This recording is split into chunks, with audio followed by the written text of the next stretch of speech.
আসসালামু আলাইকুম। BCS job ক্যাটালিস্টের পক্ষ থেকে সবাইকে স্বাগত জানাচ্ছি। আজকে আমরা আলোচনা করব ৫০তম বিসিএস পরীক্ষায় আসা বাংলা সাহিত্যের ১৩টি প্রশ্ন নিয়ে। তো শুরু করা যাক। প্রথম প্রশ্ন হচ্ছে, কোনটি কাজী নজরুল ইসলামের প্রথম প্রবন্ধ গ্রন্থ? তো কাজী নজরুল ইসলামের প্রথম প্রবন্ধ গ্রন্থ হচ্ছে যুগবাণী। তো এই প্রবন্ধ গ্রন্থটা কিন্তু ওনার আসলে প্রথম নিষিদ্ধ গ্রন্থ। ব্রিটিশ সরকার এই গ্রন্থটা নিষিদ্ধ করেছিল। এছাড়া আমরা অপশন এতে দেখতে পাচ্ছি মৃত্যুকথা, এটা হচ্ছে ওনার রচিত একটা উপন্যাস। অপশন বিতে দেখতে পাচ্ছি সিন্ধু হিন্দুল, এটা হচ্ছে ওনার রচিত একটি কাব্যগ্রন্থ, যে কাব্যগ্রন্থটা মূলত প্রেমের কবিতাগুলো উনি লিখেছিলেন। অপশন ডিতে দেখতে পাচ্ছি যুগবাণী, অপশন ডিতে হচ্ছে অগ্নিবীণা। তো এই অগ্নিবীণা হচ্ছে ওনার রচিত প্রথম কাব্যগ্রন্থ। এরপর আমরা চলে যাব আমাদের দ্বিতীয় প্রশ্নে। দ্বিতীয় প্রশ্নটি হচ্ছে, পুঁথি সাহিত্যের প্রাচীনতম লেখককে? তো অপশন এতে দেখতে পাচ্ছি ভারতচন্দ্র রায়। তো তিনি ছিলেন মূলত মঙ্গল কাব্যের রচয়িতা। অপশন বিতে আমরা দেখতে পাচ্ছি কাজী দৌলত। তো তিনি ছিলেন মূলত আরাকান রাজসভার কবি। অপশন সিতে রয়েছে আব্দুল হাকিম, তিনি মধ্যযুগের কবি ছিলেন। তবে এই পুঁথি সাহিত্যের প্রাচীনতম লেখক বা প্রথম লেখক ছিলেন ফকির গরিবুল্লাহ। এই ফকির গরিবুল্লাহ তিনি কিন্তু ইউসুফ জুলেখা, আমির হামজা, জঙ্গনামা, সোনাভান, সত্যপীরের পুঁথি এর মতো বিখ্যাত পুঁথিগুলো রচনা করেছিলেন। আর পুঁথি সাহিত্য বাংলা সাহিত্যের বিশেষ একটা দিক বলতে পারি আমরা।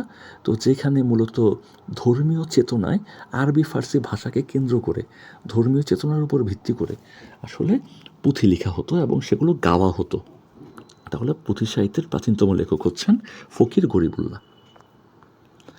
অপশন প্রশ্ন ৩-এ আমরা দেখতে পাচ্ছি আধুনিক বাংলা নাটক মূলত কয় পর্বে বিভক্ত?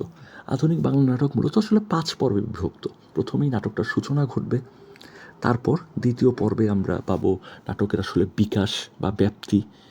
তৃতীয় পর্বে এসে আমরা পাবো নাটকটা আসলে তার বিকাশের চূড়ায় পৌঁছেছে, অর্থাৎ উৎকর্ষ বা আমরা চূড়ান্ত পর্ব বা ক্লাইম্যাক্স বলতে পারি।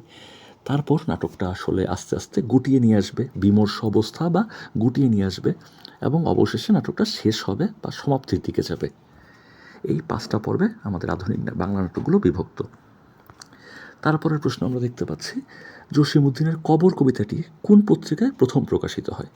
তো জসীমউদ্দিনের কবর কবিতা, এটা উনি যখন বিএ ক্লাসে পড়তেন তো তখনই কিন্তু এই কবিতাটা কল্লোল পত্রিকায় প্রকাশিত হয়, এবং এটা কিন্তু পাঠ্য বইয়ে আসলে সংযুক্ত হয়।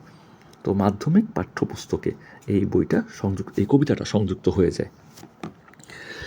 আর এটা কল্লোল কবিতা, কল্লোল পত্রিকায় প্রথম প্রকাশিত হয়, এবং কল্লোল পত্রিকা এটা কিন্তু আসলে বাংলা সাহিত্যে একটা নতুন যুগের সূচনা ঘটায়, কল্লোল যুগ নামে যেটা পরিচিত। তো রবীন্দ্রনাথ এবং রবীন্দ্র উত্তর যুগে আমরা মূলত রোমান্টিক সাহিত্য রচনা দেখতে পাই। এই কল্লোল পত্রিকায় কিন্তু কল্লোল যুগের কবিরা বাস্তবতাকে সাহিত্যে তুলে ধরেছিলেন। তারপরের প্রশ্ন হচ্ছে, কোনটি বাংলা গানের বাউল গানের বৈশিষ্ট্য? তো বাউল গানের বৈশিষ্ট্য আমরা অপশন সিতে সঠিক উত্তর পাচ্ছি, যে আধ্যাত্মিক প্রেম এবং অন্তর্গত অনুসন্ধান, মানুষের মনের ভেতরের ব্যাপারগুলো এবং আধ্যাত্মিক ব্যাপারগুলো বাউল সাহিত্যে উঠে আসে। এবং এই বাউল সাহিত্যকে কিন্তু ২০০৮ সালে UNESCO intangible cultural heritage of humanity হিসাবে ঘোষণা করে। তো বাউল সাহিত্য এটা বাংলা সাহিত্যের একটা ঐতিহ্য এবং বাংলা সাহিত্যের একটা গর্ব করার মতো উপাদান। এর পরের প্রশ্নে আমরা দেখতে পাচ্ছি, কিশোর পত্রিকা বালক প্রতিষ্ঠা কার অমর কীর্তি? কিশোর পত্রিকা বালক এটা কিন্তু জোড়াসাঁকোর সেই ঠাকুর পরিবার থেকেই প্রকাশিত হয়, এবং এটার প্রকাশনার সাথে যুক্ত ছিলেন রবীন্দ্রনাথ ঠাকুর নিজে এবং তারই বড় বোন স্বর্ণকুমারী দেবী। স্বর্ণকুমারী দেবী কিন্তু রবীন্দ্রনাথ ঠাকুর থেকে প্রায় ৬ বছরের বড় ছিলেন, এবং এই বালক পত্রিকাটা কিন্তু পরবর্তীতে ভারতী পত্রিকার সাথে মিলে ভারতী নামেই আসলে প্রকাশিত হয়। আমরা তারপরের প্রশ্ন দেখতে পাচ্ছি, তারাশঙ্কর বন্দ্যোপাধ্যায়ের কবি গ্রন্থটি কোন বিষয় প্রাধান্য পেয়েছে? তো তারাশঙ্কর বন্দ্যোপাধ্যায়ের এই কবি যে গ্রন্থটা, এই গ্রন্থে কিন্তু আসলে ডোম সম্প্রদায়ের জীবন নিয়ে আলোচনা করা হয়। ডোম সম্প্রদায়ের ছেলে ছিল নিতাই, যিনি কবি ছিলেন। তো ডোমের ছেলে কবি হবে এটা তো তৎকালীন মানুষজন মেনে নিতে পারে নাই। এই ব্যাপারটা নিয়ে মূলত এই উপন্যাসটা রচিত। এরপরের প্রশ্ন হচ্ছে, কোন কবি মজলুম আদিব ছদ্মনামে লিখতেন? তো এটাও খুবই কমন প্রশ্ন। মজলুম আদিব এই ছদ্মনামে লিখতেন শামসুর রহমান। ওনার অনেকগুলো বিখ্যাত কাব্যগ্রন্থ রয়েছে। আমরা জানি যে প্রথম গান, দ্বিতীয় মৃত্যুর আগে, বন্দি শিবির থেকে, নিরালোকে দিব্যরথ, বিধ্বস্ত নীলিমা, বিখ্যাত কাব্যগ্রন্থ তার। তো তিনি ঢাকায় জন্মগ্রহণ করেন, তবে তার পৈতৃক নিবাস কিন্তু ছিল নরসিংদীতে। তারপরের প্রশ্ন হচ্ছে ময়মনসিংহ গীতিকা কয়টি ভাষায় অনুদিত হয়? তো ময়মনসিংহ গীতিকা, এটাও খুবই কমন প্রশ্ন। আমরা জানি যে 23টি ভাষায় অনুদিত হয়। তো ময়মনসিংহ, বৃহত্তর ময়মনসিংহ এলাকার বিভিন্ন জায়গাতে যে লোকগীতিগুলো ছিল, যেগুলো মূলত গাওয়া হতো, বা সেখানে সুন্দর সুন্দর আসলে কাহিনী থাকতো। তো এই ব্যাপারগুলো সংগ্রহ করার উদ্যোগ নেন মূলত ডক্টর দীনেশচন্দ্র সেন, এবং ওনার সাথেই আসলে কাজ করেছিলেন সংগ্রহ করার কাজে আমাদের পল্লীকবি জসিমউদ্দিন, চন্দ্রকুমার দে, আশুতোষ চৌধুরী। ওনারা এই কাব্যগুলো সংগ্রহ করেন এবং এগুলো ছিল গীতিকা। তো এগুলো আসলে ছন্দে ছন্দে আসলে কবিতাগুলো কবিতা আকারে কাহিনীগুলো বর্ণনা করা হতো। তো আমরা তারপরের প্রশ্ন পাচ্ছি, মুক্তিযুদ্ধকে উপজীব্য করে যাত্রা উপন্যাসটি কে লিখেছেন? তো মুক্তিযুদ্ধকে উপজীব্য করে যাত্রা উপন্যাসটা লিখেছেন শওকত আলী। তো ওনার বিখ্যাত গ্রন্থ প্রদোষে প্রকৃতজন, এটা আমরা সবাই জানি, এবং এছাড়াও পিঙ্গল আকাশ, এটা তার প্রথম এবং শ্রেষ্ঠ উপন্যাস, এবং যাত্রা উপন্যাসটা মুক্তিযুদ্ধ নির্ভর উপন্যাস।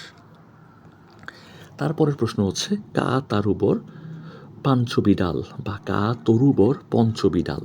এটা হচ্ছে বাংলা সাহিত্যের প্রথম লাইন, বাংলা সাহিত্যের সবচেয়ে প্রাচীন নিদর্শন, চর্যাপদের প্রথম পদ, এবং এই প্রথম পদটি রচনা করেছেন লুইপা। তারপরের প্রশ্ন হচ্ছে ঢাকা মুসলিম সাহিত্য সমাজ কত সালে প্রতিষ্ঠিত হয়? আমরা জানি ডক্টর মোহাম্মদ শহীদুল্লাহর উদ্যোগে 1926 সালে ঢাকা মুসলিম সাহিত্য সমাজ প্রতিষ্ঠিত হয়। আর আমাদের সর্বশেষ প্রশ্ন, 1350 বঙ্গাব্দে দুর্ভিক্ষ নিয়ে রচিত উপন্যাস কোনটি? তো 1350 বঙ্গাব্দে, যেটা ইংরেজি 1943 সাল, দ্বিতীয় বিশ্বযুদ্ধের কারণে এবং খাদ্য উৎপাদন কম হওয়ার কারণে যে দুর্ভিক্ষ হয়, তো সেই দুর্ভিক্ষ নিয়ে লিখিত উপন্যাস হচ্ছে অশনি সংকেত, যে উপন্যাসটা লিখেছিলেন কালজয়ী সাহিত্যিক বা কথা সাহিত্যিক বিভূতিভূষণ বন্দ্যোপাধ্যায়। এবং এই উপন্যাস নিয়ে সত্যজিৎ রায় কিন্তু চলচ্চিত্র নির্মাণ করেছিলেন। তো সবাইকে ধন্যবাদ যুক্ত থাকার জন্য।